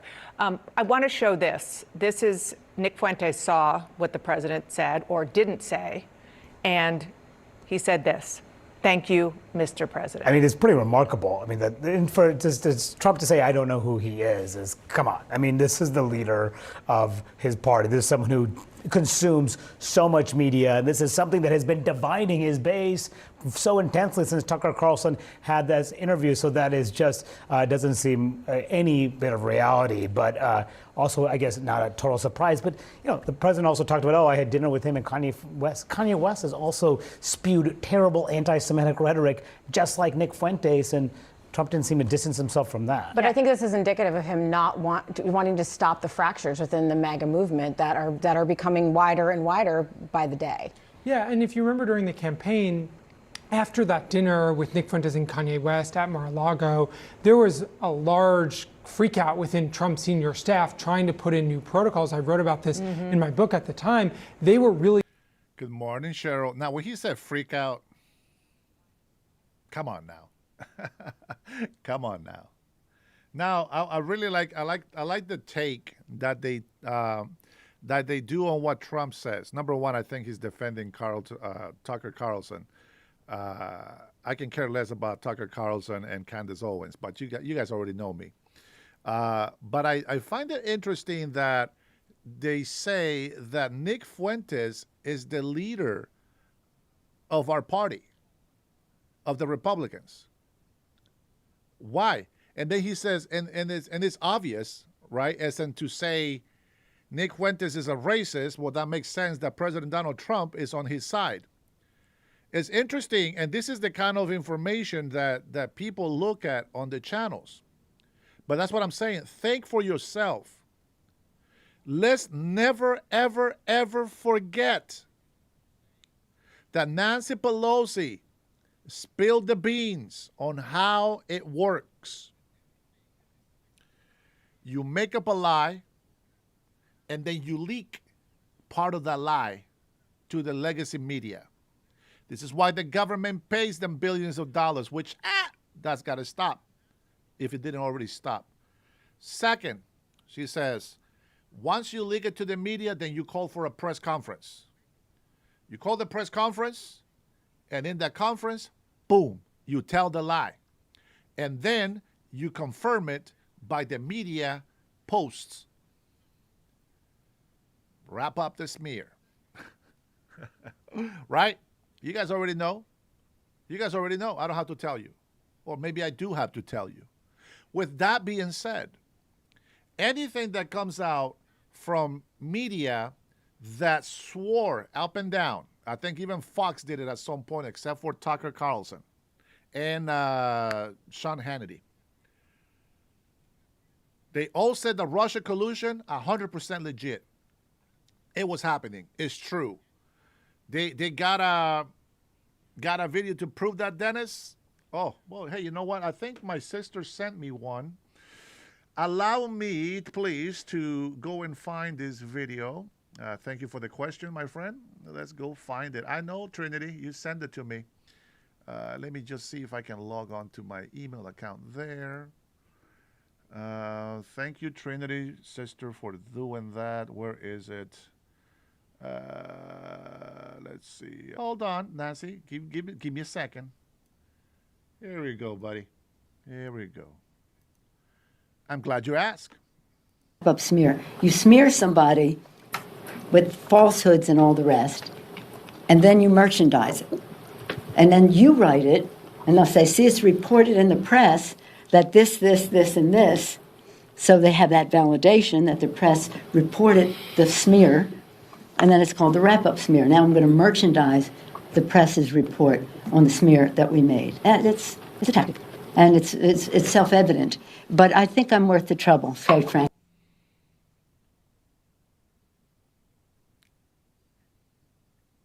Curly, come on. Here. Curly, just for you. Called the wrap-up smear. You smear somebody with falsehoods and all the rest, and then you merchandise it. And then you write it, and they'll say, see, it's reported in the press that this, and this. So they have that validation that the press reported the smear, and then it's called the wrap-up smear. Now I'm going to merchandise the press's report on the smear that we made. And it's a tactic, and it's self-evident. But I think I'm worth the trouble, very frankly.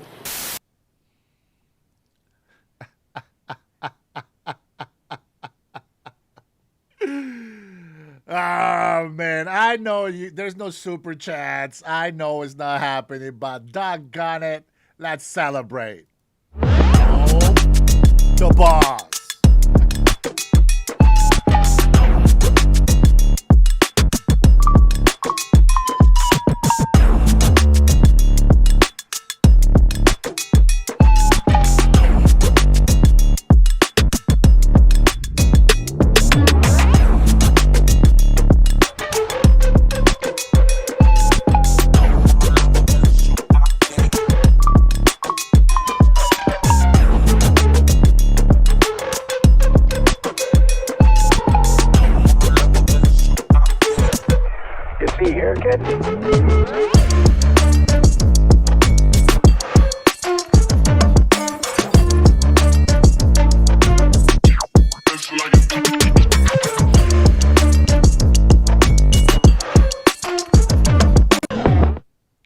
Hey, Curly, these emojis are for you, my friend, and wear it proudly.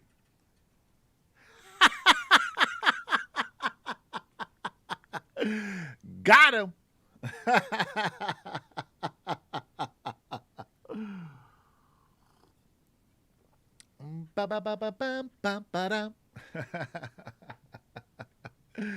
Oh, God bless the USA, man. God bless the USA. All right. So this is what I'm talking about. So now that you have that information, now you can do something with it. And by the way, take it like a man, like a woman. It's a joke. When somebody makes fun of you, it's okay sometimes, especially because they know that eventually you will see the light. And when you do, you're going to come and you'll be welcomed with open arms. And we will never make fun of you again. Nah, that's probably a lie right there. We will still make fun of you, but in a good way. And just like I make fun of myself, okay? You guys don't have to try too hard. I do it myself, and it's okay. It's what happens when you have thick skin. All right, let's get through these videos, guys. I got a couple of videos here. Let me see how many more do I got in here. Yeah, okay. So, Kristen Ohm, that's a different one. Okay, so we will talk about that. All right, let's let CNN finish the smear here. Really concerned that people were getting to Trump, and they set up protocols to try to keep those sorts of people away from him. And so this, Jackie, to your point, this is convulsing the MAGA movement. Carly, I love you, man. I love you. The conservative wing of the party. And it's a concern because for Trump and the Republicans, because they've been so united behind him at every step of the way, and we're seeing so many fractures. Yeah, and exactly. And the question, one of the reasons why it's so important right now is where is this movement going to go? And the fact that Tucker Carlson has ended up where he is right now, having people like Nick Fuentes and others who are really openly vile in some cases, in other cases just wholeheartedly America first and only America first, that really poses the question of where it goes. President Trump last night weighed in on a festering issue that has caused something of a civil war within the Republican Party. It's about neo-Nazi Nick Fuentes and whether it's appropriate for prominent conservative media figures such as Tucker Carlson to platform Fuentes without seriously challenging his false and heinous views. This morning, a board member of the powerful conservative think tank, the Heritage Foundation, widely respected Princeton professor Robert George, announced his resignation from Heritage, calling for a, quote, full retraction after Heritage President Kevin Roberts had posted a video last month where he defended his friend Tucker Carlson and Tucker's decision to interview Fuentes. After days of this debate within conservative circles, we finally heard from the president on this topic last night. We've had some great interviews with Tucker Carlson, but you can't tell him who to interview. I mean, if he wants to interview Nick Fuentes, I don't know much about him, but if he wants to do it, get the word out. Let him, people have to decide. Ultimately, people have to decide. The neo-Nazi Nick Fuentes replied on Twitter or X, quote, "Thank you, Mr. President." So there we have it. President Trump expressing no issues with neo-Nazi Nick Fuentes, who has expressed an affinity for Adolf Hitler and regularly traffics in racist, sexist, anti-Semitic filth. No, DOA. What's illegal is passing content as your own. That's what's illegal. If you don't have a channel, just keep your opinions to yourself. But thank you for looking out. Now, some conservatives, such as Senators Ted Cruz and Senator Mitch McConnell, have criticized Tucker Carlson for his very friendly, lengthy interview with Nick Fuentes. Other Republicans have not been so blunt in their condemnation of Fuentes or Carlson, or even condemned either of them. Vice President J.D. Vance, considered the next leader in the MAGA line of succession, he's no stranger to questions about Republicans espousing anti-Semitism in the last few months, following the young Republicans' texting scandal, which was first reported by Politico, which included one message where one of the young Republicans said, quote, "I love Hitler." Vice President Vance characterized those expressing outrage as, quote, "pearl clutching," and the vice president repeatedly referred to the participants as kids, even though the ages of the people in the group range from 18 to 40. Fuentes is, of course, a Nazi of a more loathsome order than those on that text chain, and he has a history of going after not just Jews, but Vice President Vance. He said a number of nasty things about his wife. Vance himself called Fuentes a total loser in a 2024 CBS interview before the election, after Fuentes attacked his wife, Usha Vance, and her Indian heritage. Here's just one of these vile moments. A quick warning to our viewers. This condemnation of Vance by Fuentes is not pleasant to listen to. Now they're all in favor of a fat race mixer who's married to a Jeet who named his son Vivek. Now, anybody that tells me that Nick Fuentes is not a racist and why, you know why I don't like him. You know why I don't like him. Anybody that tells me he's not a racist, you don't know shit about this guy. I listened to 10, 15 minutes of this guy, and I wouldn't be friends with him. Let me just tell you that. Would I hate him? Probably not. Do I dislike him? Very much. Do I wish him to be safe and go to heaven? Yes. I want everybody to be saved and go to heaven. It is God's ultimate judge over everybody's souls and life. So there's that. So if President... too soon. Sorry, guys. I didn't mean to spoil the news of the future. If Vice President Vance said any insults back to him for that comment, 100%, I accept, I agree, everything. Here's the thing, and I want you to understand this. President Donald Trump is hated by the very soft, thank you, Tanya, they're hated by the very soft, emotional, damaged people on the left. Meaning, no, not. You know what? Maybe I'll share a photo of me when I was a kid. If I can find it quick enough, I'll show you a picture of me when I was a kid so you can see how white and blonde I actually was. I was born bald, and then I grew blonde hair for some reason. The story and the legend says that in the Mayan culture, there used to be every 100 years or so, a white child was born. This is true. This is what I was told. So I will take it as truth. All right? This is what I was told about the Mayan culture back from Honduras and the area where my father's from. It's every 100 years or so, there was a white baby, or that like in Africa, they have these albinos, right? A white baby, and that meant that it was time to sacrifice that baby to the gods. Well, long story short, I would have been sacrificed if we were still Indians like back in the day. We were savages, so we don't want to go back to that crap. All right, but with that being said, let's go ahead and finish listening to him, and I'll see if I can try to find a picture, a baby picture of mine, and then I'll show you guys that, okay? Now, this week and last, I repeatedly asked Vance's office for any comment about this internal war about Fuentes, specifically about Tucker Carlson platforming Fuentes, and there was no response. This weekend, Vance did weigh in on something related to this issue. It had to do with another member of the Carlson family, Tucker's son, Buckley, who works for Vance.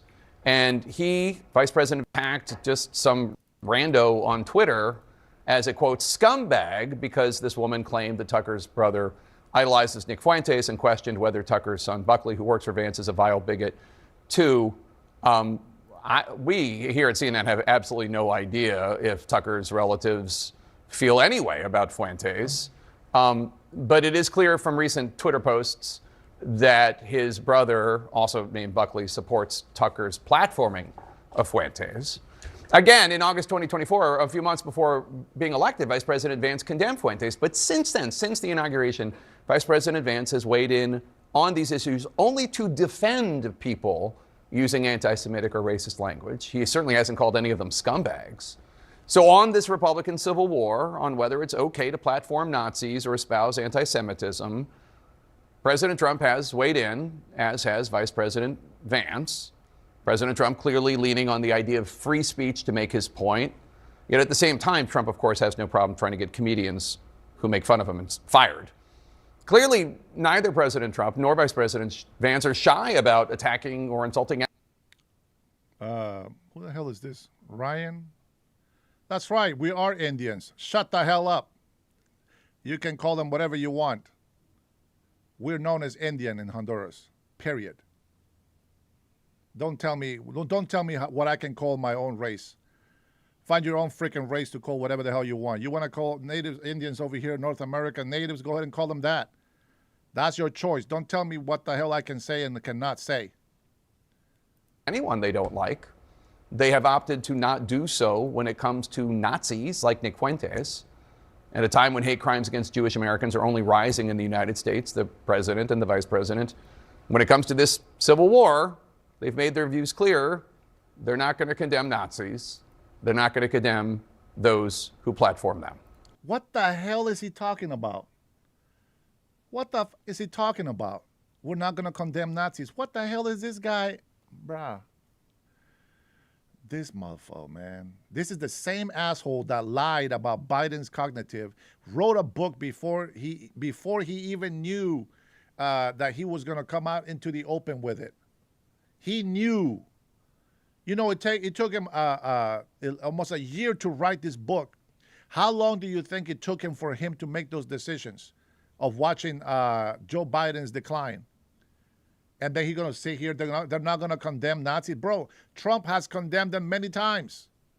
We're not going to continue to go with this rhetoric that they keep spilling this bullcrap hate. So what? So what if there's Nazis? Who cares? They got no power over my life. They got no power over your life. Let them be. Who cares? They commit a crime, they'll pay the price like everybody else. It's that simple. Stop promoting hate. And then the people that believe this jackass come into my chat and start insulting me. I don't appreciate that. My panel joins me now. Thanks so much. Why is this so tough, Ashley Davis? Why like, I mean, by the way, we should note, obviously, this is going on to a lesser extent at this current moment on the left as well. Well, absolutely. I mean, listen, anti-Semitism in this country, I feel, has been at the forefront more so in the last 3 years than it has been in my adult life. And I think it needs to stop. I mean, we have it on both sides. Yes, we have it on the extreme left. And now, I mean, I think what the president was trying to say is I can't tell Tucker who to interview or not. I'm not trying to defend it, but it needs to stop. And also, actually, that is exactly what he said. You know, the same side attacks on Muslims. I mean, I remember when I was in the White House, President Bush, after 9/11, made sure we read the Quran. Yeah. So we knew that this was not a hijack on their religion. It was terrorist. Yeah. And this is the leadership of this country that needs to happen on both sides of the aisle. It's horrible. Well, and also I think that like what's this divide that's happening in the Republican Party, you haven't seen it before because everybody's been so united around Trump. And now you're looking at 2028 where Trump is not on the ballot anymore. And people, the Republican Party will need to figure out whether or not they're going to embrace Tucker Carlson, Nick Fuentes, and that side, or whether they're going to speak out against some of that terrible language that you played right there. So I think it'll be interesting to see what happens. And how J.D. Vance goes about this. There have been a lot of Republicans like Ted Cruz and others who have spoken out, and you're starting to see. Like, seriously, guys, seriously. Freedom of speech. Why do we have to go into such a deep level of legalities because of what somebody expresses with their, who gives a shit what he says? Whether he's racist or not, it doesn't matter. How come they don't say nothing against those Muslims up in New York saying death to Americans? On the streets of New York. That they should focus on. Who cares what they say behind doors? Who cares? Am I supposed to prosecute every single one of the morons that come in here to insult me on my channel? Of course not. We're not going to do that. All right, let's go ahead and finish this clip here, and we'll call it a wrap. I need to go get some stuff done besides this, of course. But it's also for this channel. These divides within MAGA really occur. And so I agree that they should speak out. And for Donald Trump to say, I'm not going to tell Tucker Carlson what to say or who to interview. I'm sorry, the man tells, He is just on told Truth Social. He just told NBC to fire Seth Meyers. Yeah, I mean, that is constantly happening. He doesn't actually believe that people who oppose his views should be out there and should be interviewed, but yet he believes someone like Nick Fuentes, it's okay to interview. So I find that ironic. But why do you think now, sorry for interrupting here. No.